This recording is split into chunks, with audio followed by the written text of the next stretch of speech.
ఇది ఎవరికైనా తెలిసింది, నాలాంటి సగటు సాధారణ పౌరుడికి కూడా తెలిసిపోయిన విషయం. వాళ్ళకి ఎందుకు తెలియట్లేదు అర్థం అవుతుంది. భూములు ఫ్రాడ్ కేసులో భూములు కబ్జా చేసేసి మాల్ ప్రాక్టీస్ చేస్తే కూడా అరెస్ట్ చేయట్లేదు. ఇంకా పెట్టినప్పుడు ఇంకా పెట్టమంటారు, కొడుతున్నప్పుడు కొంచెం తక్కువ కొట్టమంటారు.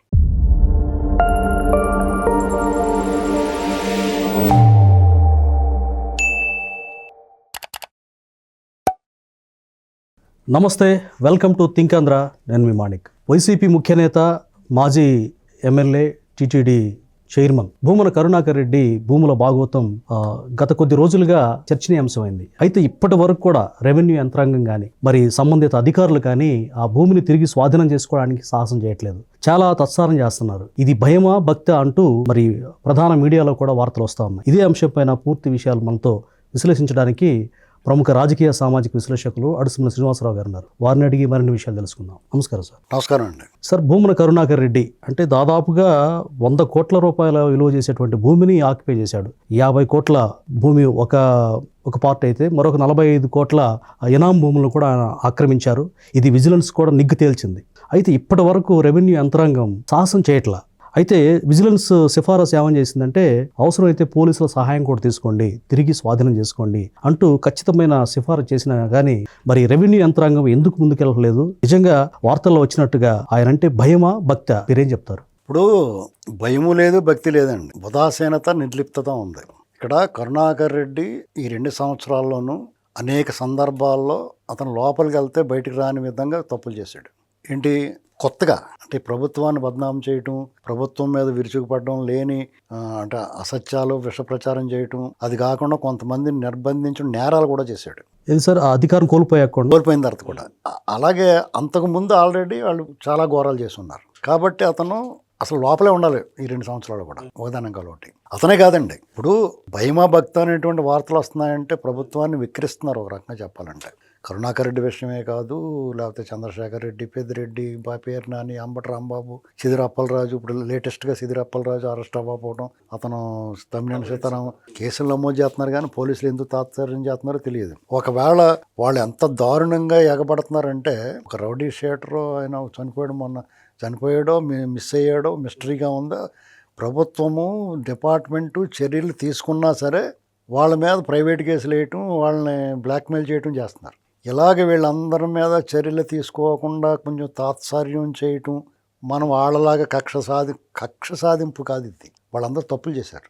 వాళ్ళ పట్ల మరి ఎందుకు ఉదాసీనంగా ఉన్నారు అనేటువంటిది ఎవరికి అర్థం కావట్లేదు. దీనివల్ల తిరిగి వాళ్ళు ప్రైవేట్ కేసులు వేస్తున్నారు. అసలు ఈ ప్రభుత్వం అంటే మన స్థాయి మనం ఫ్రీగా చెప్తే వాళ్ళు వినరు. కానీ మామూలుగా ఏదైనా స్ట్రాటజిస్ట్ అని ఒక కంపెనీ పెట్టుకుని మేము స్ట్రాటజిస్టులు అని చెప్పేసి ఆ మధ్యన ఒకసారి ఒకడు వచ్చాడు, ఐ డోంట్ నో తెలుగు అది ఇది అని మాట్లాడాడు. నేను అంటే తెలుగు రాకూడదు అడికి, స్ట్రాటజిస్ట్కి తెలుగు రాకూడదు, తెలుగు వారి సంప్రదాయాలు తెలియకూడదు, తెలుగు గురించి మన మనోభావాలు అర్థం అవ్వకూడదు. మరి ఎలా వ్యూహం? అప్పుడే ఆడికి స్ట్రాటజిస్ట్గా మంచి పేరు. అప్పుడు చూడండి, మన వాళ్ళు సిగ్గు లేకుండా ప్రశాంత్ కిషోర్ని గట్ట పెట్టుకున్నారు. మన రాష్ట్రంలో జగన్మోహన్ రెడ్డి కోసం పనిచేసి కిషోర్ ఎవడండి మన రాష్ట్రం గురించి మాట్లాడడానికి? మనకి ఎంత బుద్ధి లేక సిగ్గు లేక కదా పెట్టుకుంటే వాళ్ళని. సరే పెట్టుకున్నారు. వాళ్ళన్నా కనీసం మినిమమ్ ప్రభుత్వానికి వాళ్ళు ఏదో 100-200 కోట్లు 300 కోట్లు ఇచ్చి పెట్టుకున్నప్పుడు మనం ఆ ప్రభుత్వానికి మేలు అనుకోవాలి కదా. అవును. ఇప్పుడున్న ప్రభుత్వం ఏం చేస్తే బాగుంటుందంటే, 2 సంవత్సరాలు అయింది. ప్రజలు ఇక్కడ ఈ ప్రభుత్వం మీద చంద్రబాబు నాయుడు గారు అంటే అభివృద్ధి చేస్తాడు, లా అండ్ ఆర్డర్ కాపాడతాడు, అడ్మినిస్ట్రేషన్ స్కిల్స్ ఉన్నాయి, ఆయనకి సుదీర్ఘమైన అనుభవం ఉంది, ముఖ్యంగా ప్రజాస్వామ్యవాది. ఇది ఆయన కిరీటంలో కలికి తురాయిలు అయినాయి. కాబట్టి అవన్నీ తూచా తప్పకుండా అమలు చేస్తున్నాడు.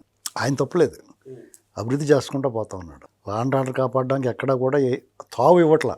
అవతల తప్పు చేస్తే కూడా మెదలకుండా ఊరుకుని అసలు గొడవ జరగకుండా చూసుకుంటున్నారు. అయినా సరే వాళ్ళు గొడవ చేస్తున్నారు. దీనికి ఒకే ఒక పరిష్కారం ఏంటంటే, ప్రతి వారం ఇప్పుడు వీళ్ళందరూ సినిమా టిక్కెట్లు క్యూలో ఉన్నప్పుడు ఆ మధ్యన ఆధార్ కార్డుకి లేకపోతే కరోనా వచ్చినప్పుడు రౌండ్ల కింద గీసి పెట్టేవారు, గుర్తుందా మీకు? అంటే ఆ డిస్టెన్స్ కోసం, డిస్టెన్స్ అంటే ఫిజికల్ డిస్టెన్స్ మెయింటైన్ చేస్తాను.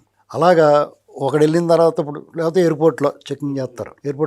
ఒకడు వెళ్ళి మొత్తం చెకింగ్ అయిపోయిన తర్వాత అప్పుడు 2 రమ్మంటారు. అలాగా ఈ వారం అంబటి రాంబాబు కేసులు చూశారనుకోండి, ఈ వారం ఆ కేసు అరెస్టు, అతను బెయిల్ తెచ్చుకోవడం, అతను పోలీసు వాళ్ళు నెట్టేయటం, అతను లాక్కెళ్ళి లోపలేయటం, ఇది ఒక ఇష్యూ నడుస్తుంది. ఈ వారం అంతా జనం అందుమే మాట్లాడుకుంటారు. ఇది తగిన శాస్తి జరిగిందని కొంతమంది అంటారు, ఇది అన్యాయం అని కొంతమంది అంటారు. వాళ్ళు మాట్లాడుతూ ఉంటారు. ఈ లోపల అతను ఇంకోటి ఏదో ఒకటి పేలుతాడో మళ్ళా తీసుకెళ్ళిపోయి లోపల పెట్టేస్తారు. ఇది ఒక వారం జరుగుద్ది. ఈ లోపల చంద్రబాబు నాయుడు గారు, లోకేష్ గారు ఈ డిస్టర్బెన్స్ గోల్ లేకుండా, విమర్శలు లేకుండా శుభ్రంగా ఏదో పెట్టుబడి తెచ్చి దాన్ని శంకుస్థాపన చేస్తారు. లేకపోతే తల్లికి వందనమో లేకపోతే పెన్షన్లో పంచిపెడతారు, లేకపోతే ఇంకొక పథకం ఏదో ఒకటి చేస్తారు. వాళ్ళు పనులు చేసుకుంటారు. ప్యారలల్గా నడుస్తూ ఉంటుంది. ఓ పక్కనే వీళ్ళ అరెస్టులు, ఈ కార్యకర్తలందరికీ బలిగి చేస్తున్నారా బాబు మన వాళ్ళు అనుకుంటారు. సాధారణంగా ఇప్పుడు వీళ్ళన్నీ నేను మొదట చెప్పిన అభివృద్ధి కార్యక్రమాలు అన్నీ చేస్తున్నారు, దాని గురించి మాట్లాడుకుంటా. వీళ్ళందరూ వచ్చి మాట్లాడుతున్నారు. ఎవరు? YCP gang. అందరి దృష్టి వాళ్ళ మీద ఉంటుంది. వాళ్ళు ఇప్పుడు ఎంతకు తెగించారంటే, మేమేం తప్పు చేయలేదు, మేము తప్పు చేసి ఉంటే మమ్మల్ని ఎందుకు అరెస్ట్ చేయరు మీరు? Correct sir. ఏకంగా డీజీపీ గారి మీద వాళ్ళ మీద ప్రైవేట్ కేసులు వేస్తున్నారు. చూసారా? అంటే 2 సంవత్సరాల్లోనే వాళ్ళు అమ్మయ్య మనల్ని ఏం చేయరు అనుకుంటున్నారు కదా వాళ్ళు. దీనికి విరుగుడు ఏంటంటే, వారం అయిపోయిన తర్వాత మళ్ళీ ఎలాగని ఆలోచించి పని లేదు వాళ్ళకి. ఎందుకంటే పేరు నాని ఉంటాడు రెడీగా, నన్ను వేయండి నన్ను ఆడే పరిగెట్టుకు వస్తున్నాడు కదా. అతను ఒక వారం 10 రోజులు అతను నడిపిన తర్వాత వెంటనే ఆడవాళ్ళని కూడా చూడకుండా తప్పు చేస్తే వాళ్ళు మిసెస్ కూడా రండమ్మా మీరు అని మర్యాదగా తీసుకెళ్ళండి. అయిపోయిందా? మరి ఇది అయిపోయిన తర్వాత ఎలాగా అనుకుంటే, కొడాలి నాని ఇప్పుడు సంపూర్ణ ఆరోగ్యవంతుడే. బెల్ట్ కూడా తీశాడు సార్. బెల్ట్ కూడా తీసేసి సంపూర్ణ గడ్డాన్ని బాగా పెంచుకున్నాడు. ఇది వరకు కూడా పేలుతున్నాడు. పడిన టెంకాయ మాల్లో ఉన్నవాడల్లా మళ్ళీ చిగురించి మళ్ళీ బాగున్నాడు. రారా బాబు ఈసారి రా, నువ్వు నీకు టైం వచ్చిందని చెప్పి తీసుకెళ్ళి ఇలాగా వారం నెలకు 4 చాలు వీళ్ళకి. వాళ్ళు 200 మంది ఉన్నారు నేరాలు చేసిన వాళ్ళు. అంటే ఈ 3 ఏళ్ళు సరిపోతుంది, అసలు సరిపోద్ది. ఈ లోపల ప్యారలల్ గా పనులు చేసుకుంటూ పోతా ఉంటారు. డెవలప్మెంట్ ఎలాగో ఆగదు. ఏటయా రాష్ట్రంలో ఈ పోలీసులు కేసులు అరాచకమే అంటాం లేదు. ఓ పక్కన అభివృద్ధి కనపడుతూ ఉంటుంది, భోగపురం ఓపెన్ అయిపోతూ ఉంటుంది, బుల్లెట్ కంపెనీలు ఓపెన్ అయిపోతూ ఉంటుంది. అక్కడ పాత అనంతపురం జిల్లాలో మీకు ఎయిర్ క్రాఫ్ట్ యుద్ధ విమానాలు రెడీ అయిపోతూ ఉంటాయి. అక్రమ మార్కుల మీద ఉక్కుపాదం, రకరకాల ఇవన్నీ అమ్మోని, గ్రీన్ అమ్మోని ఇవన్నీ వచ్చేస్తూ ఉంటాయి. ఓ పక్కన కొత్త రింగ్ రోడ్లు అమరావతి కనపడుతూ ఉంటుంది. ప్యారలల్గా అంటే సినిమాలో ఇప్పుడు సినిమా మంచి సూపర్ హిట్ సినిమాకి ఏముంటుందంటే, మంచి ఎంటర్టైన్మెంటు, ఒక ఫైటింగ్ సీను, ఒక సాంగ్, ఒక ఇంటర్వెల్లో ట్విస్ట్, జగన్ అరెస్ట్, అలాగనమాట. 2.5 ఏళ్ళు అయ్యేటప్పటికి బ్రహ్మాండమైన నడుస్తుంది సినిమా. మరి స్ట్రాటజిస్టులు అంత దొబ్బేసి ఏం చెప్పట్లేదని నాకు అర్థం అవట్లేదు. ఇది ఎవరికైనా తెలిసింది, నాలాంటి సగటు సాధారణ పౌరుడికి కూడా తెలిసిపోయిన విషయం. వాళ్ళకి ఎందుకు తెలియట్లేదు అర్థం అవట్లేదు. అయితే వైఎస్ఆర్సీపీ సోషల్ మీడియాలో నేను కొన్ని కామెంట్స్ చదివాను సార్. అయితే ఈ టీడీపీ శ్రేణులను రెచ్చగొడుతూ, జనసేన టీడీపీ రెచ్చగొడుతూ, మీరు 2 ఏళ్ళైనా మీరు 5 ఏళ్ళ వరకు బయటకు రాలేదురా, మేము 2 ఏళ్ళలోనే బయటకు వచ్చాం, మా సత్తా చూపిస్తున్నాం, ఏం చేస్తారో చేయండి అని సవాల్ విసురుతా ఉన్నారు. ఏం కాదు, వాళ్ళు 2 ఏళ్ళు, వాళ్ళు 5 ఏళ్ళని రావడం కదా, 5 ఏళ్ళు బయటే ఉన్నారు తెలుగుదేశం వాళ్ళు. వాళ్ళ తెలుగుదేశం ఫైటింగ్ ఎవరి వల్ల కాదు. జగన్మోహన్ రెడ్డి అంత అరాచకం. ఇప్పుడు వీళ్ళు ఏమి అరాచకం చేయకపోతే కాబట్టి బయటకు వచ్చారు వీళ్ళు. అసలు బయట రానిచ్చాడు, అయినా సరే వచ్చారు కదా, యుద్ధం చేశారు కదా. మీకు వాళ్ళు అందరూ రోడ్డు మీద ఉన్నారు. ఇప్పుడు అంటే ఈ రెచ్చగొట్టే వ్యాఖ్యలు, చంద్రబాబు నాయుడు గారు జగన్మోహన్ రెడ్డి గెలిచిన 6 నెలలకే బయటకు వచ్చాడు. ఆయన ప్రజల్లో గెలిడాయన. అమరావతి విషయంలో వెళ్తే పాత 13 జిల్లాల్లో 10 జిల్లాల్లో తిరిగాడైనా. తిరిగితే ఎక్కడెక్కడ బ్రహ్మరథం పెట్టారు. చివరికి ఇంటిని కూడా అష్టదిగ్బంధం చేసే ప్రయత్నం చేశారు. కాబట్టి వీళ్ళకి పోరాటంలో లేటండి. వీళ్ళు ఏమీ చేయకుండా అరెస్ట్, భూములు ఫ్రాడ్ కేసులో భూములు కబ్జా చేసేసి మాల్ ప్రాక్టీస్ చేస్తే కూడా అరెస్ట్ చేయట్లేదు. ఇంకా వాళ్ళు ఏం పారిపోలేదు. తెలుగుదేశం వాళ్ళు ఎవరో పారిపోలేదు, దాక్కోలేదు. అలాగా కేసు పెట్టారు, అరెస్ట్ చేస్తారు. వాళ్ళు వీళ్ళేటి పరారీలో ఉన్నారు. వీళ్ళు బెయిల్ వచ్చేదాకా వీళ్ళు ఆగుతున్నారు. ఎంత వెసులుబాటు ఇస్తున్నారు వీళ్ళు. నేను అనేది ఏంటంటే, అలాంటి వెసులుబాటు ఇవ్వకుండా వాళ్ళు ఇప్పుడు వీళ్ళు కొత్తగా అక్రమ కేసులు, వీళ్ళు పెట్టి కేసులు ఏది అక్రమంగా ఉండవు. ఎందుకంటే ఆల్రెడీ వాళ్ళు చేసిన నేరాలే. చిత్తూరు జిల్లా నుంచి మొదలు పెడితే, పాత తిరుపతి దగ్గర నుంచి మొదలు పెడితే శ్రీకాకుళం వరకు కూడా వీళ్ళందరూ తప్పులు చేశారు, నేరాలు చేశారు, భయంకరమైన నేరాలు చేశారు, అన్ని అంశాల్లో చేశారు. తవ్వుకుంటా పోతే వీళ్ళకి 2 టర్ములు 3 టర్ముల దాకా వాళ్ళని లోపల పెడతా ఈ ఎంటర్టైన్మెంట్ ఇలా కార్యకర్తలకి. ప్రలగదని ఎమ్మెల్యే అయ్యాడండి, అతనికి ఒక కాన్వాయి, అతనికేమో కొన్ని వసూళ్ళు, అతను ఖర్చు పెట్టిన దానికి డబల్ అన్నీ వస్తున్నాయి వెనక్కి. మరి కార్యకర్తకి పాపం ఏముండదు. మినిమం ఎంటర్టైన్మెంట్ ఇవ్వాలి కదా, మానసిక ఆనందాన్ని ఇవ్వాలి కదా. అది వినోదం కాదు, మానసిక ఆనందం. మనం యుద్ధం చేసాం, పోరాటం చేసాం, అదిగో నరకాసుర సంహారం జరిగింది అనేటువంటి. కరెక్ట్ సార్, ఇది జనరంజకం అంటే. అయితే సార్, అధికారులు జగన్మోహన్ రెడ్డి గారు మళ్ళీ వస్తే మా పరిస్థితి ఏంటని భయపడుతున్నారా? ఎందుకని తత్సారం చేస్తున్నారు? మీకు ఆ భయాన్ని పోగొట్టాలి. ఇప్పుడు మీకు నా బాధ ఏంటంటే, తల్లికి వందనం అతను అమ్మఒడి 5 ఏళ్లలో 3 సార్లు ఇచ్చి పెద్ద తోపు తురుమని చెప్పుకుంటున్నాడు. వీళ్ళు 2 ఏళ్ళు అయింది, 2వ సారి ఇచ్చేస్తున్నారు 2 సంవత్సరాలు కంప్లీట్ అయితే. ఏమండి, ఇప్పుడు దాని గురించి ఎంతమంది మాట్లాడుతున్నారు? పైగా 67 లక్షల మందికి ఇస్తున్నారు. ఎంతమంది ఉంటే అంతమందికి ఇస్తున్నారు. అసలు రికార్డ్ అచీవ్మెంట్ కదా అది. ఇప్పుడు మీరు ఇంత మంచి పనులు ఇలా చేసుకుంటూ వచ్చి, ఇప్పుడు పెట్టుబడులు జగన్మోహన్ రెడ్డి ఉండగా తోడు రాకపోగా ఉన్నవాళ్ళు పారిపోయారు. మీరు జగన్మోహన్ రెడ్డి ఇంకా ప్రతిపక్ష నాయకుడిగా రోడ్ల మీద తిరుగుతుండగా మీరు మళ్ళీ మిమ్మల్ని అందరినీ నేను వస్తే ఎల్లగొట్టేస్తానని చెప్పినా వచ్చి పెడుతున్నారంటే అది మీకు గ్రేట్ అచీవ్మెంట్ చంద్రబాబు గారిది. అసలు జీవిత సాఫల్యం, అది మామూలు అచీవ్మెంట్ కాదు అది. అలాంటి దానికి మీరు ఏం చేయాలంటే అది మీరు ఈ తీసుకొచ్చిన అభివృద్ధి కానీ ఈ పెట్టుబడులు తీసుకురావడం కానీ ఉద్యోగాల గురించి కానీ మీ దూరదృష్టి కానీ మీ సుపరిపాలన కానీ జనాలకు ఎవరికి ఎక్కట్లా. వాళ్ళు ఏం మాట్లాడుతున్నారంటే, కొంతమంది ఏం మాట్లాడుతున్నారంటే ఇదిగో అన్ని ఎందుకు వదిలేశారు అంటున్నారు.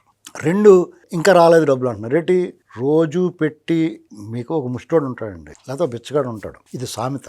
వాడు ఏం చేస్తాడంటే ఒక వీధిలో 2 ఇళ్ళ దగ్గర వీధిలో అడుక్కుంటాం వెళ్తే 2 ఇళ్ళు పక్క పక్కన ఉంటాయి. ఒక ఆమె రోజు పెడుతుంది, ఒక ఆమె అసలు ఇటు అమ్మా మాద కావడం అనగానే చేదలు అని చెప్పేసి తిట్టేస్తుంది. అయినా సరే రోజు వెళ్తాడు ఇక్కడ అక్కడ కూడా. ఒకనాడు పొరపాటుని ఈ రోజు పెట్టే ఆవిడకి చేయి ఖాళీ లేకో ఇంట్లో ఏమీ లేకో ఈ రోజు ఏమీ లేదు అబ్బి వెళ్ళిపోమంటది. అతను ఏమంటాడు తెలుసా, అప్పుడు ఎప్పుడూ పెట్టనమ్మ ఎలాగా పెట్టలేదు, రోజు పెట్టి దానికి ఏమైందని చెప్పేసి లకారంతో తిడతాడు. సామెత అది అలాగ ఉంటుంది. ఇప్పుడు చంద్రబాబు నాయుడు గారు ఖచ్చితంగా ఇస్తాడు. ఆయన ఏనాడు లోటు చేయలేదు. అసలు తెలుగుదేశం పార్టీ అంటేనే సంక్షేమం. ఆయన ఇవ్వటం మాండో ఒక అడుగు లేట్ అయితే ఇంకా రాలేదంటారు వీళ్ళు. పైగా ఇంట్లో ఎంతమందికి ఉంటే అంతమందికి ఇస్తున్నప్పుడు ఒక రోజు లేట్ అయితే తప్ప ఏమవుతుంది, కొంపలేం ఉండిపోతాయి, దానికి వ్యాఖ్యానాలు చేస్తారు. ఇది పరిస్థితి. అంటే మనం ఎంత పెట్టినా దానికి ఏదో లోటు కనపడుద్ది. దప్పడం వేస్తున్నారు అనుకోండి, ఈ పిసెట్లు కొడుతున్నారు అనుకోండి, ఎంత కొట్టినా కానీ అంత కొట్టద్దండి బాబు అంటారు.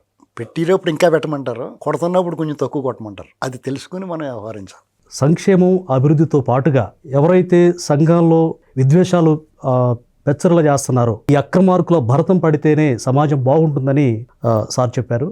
ఇది ఈరోజు వీడియో. మరొక వీడియోతో మళ్ళీ కలుద్దాం. నమస్కారం సార్.